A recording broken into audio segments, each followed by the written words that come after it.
શ્યામકુમારના નમસ્કાર। આજના વિડીયોમાં આપનું સ્વાગત છે। તો ચાલો આજે પણ જાણી લ્યો નવી માહિતી। બાગી 4ની વાર્તા રોની ટાઈગર શ્રોફ ની આસપાસ ફરે છે, જે એક ભયાનક ટ્રેન દુર્ઘટનામાં બચી જાય છે। તે તેના ગુના અને દુઃખથી પીડાય છે, જેના કારણે તે વાસ્તવિકતા અને ભ્રમણા વચ્ચેનો ભેદ પારખી શકતો નથી। તેની માનસિક સ્થિતિ નબળી પડી જાય છે અને તે વાસ્તવિકતા અને ભ્રમ વચ્ચેનો ભેદ ભૂલી જાય છે। જ્યારે એક છુપાયેલું સત્ય બહાર આવે છે, ત્યારે રોની ભાવનાત્મક અને ખતરનાક લડાઈમાં ખેંચાઈ જાય છે।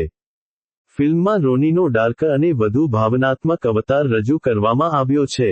આ ફિલ્મમાં બેવફાઈ, રક્તપાત અને અસ્તિત્વની વાર્તાઓ છે, જે ભારતના સૌથી અંધકારમય સમયગાળામાંથી એકને ઉજાગર કરે છે।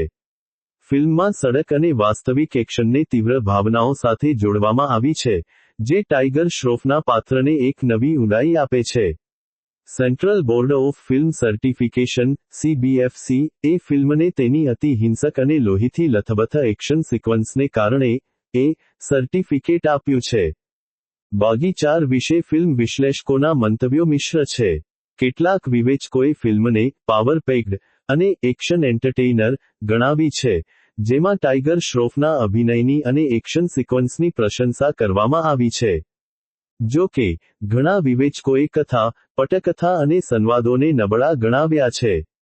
કેટલાક લોકોએ કહ્યું છે કે ફિલ્મ વધુ પડતી હિંસક છે અને વાર્તામાં કોઈ ઊંડાણ નથી। એકંદરે, ફિલ્મ એક્શન પ્રેમીઓ માટે સારી છે, પરંતુ જે લોકો મજબૂત વાર્તાની અપેક્ષા રાખે છે તેમને નિરાશા થઈ શકે છે। રેટિંગ્સ પણ અલગ-અલગ છે। કેટલાક વિવેચકોએ 4 સ્ટાર આપ્યા છે જ્યારે કેટલાક 2 સ્ટાર આપ્યા છે।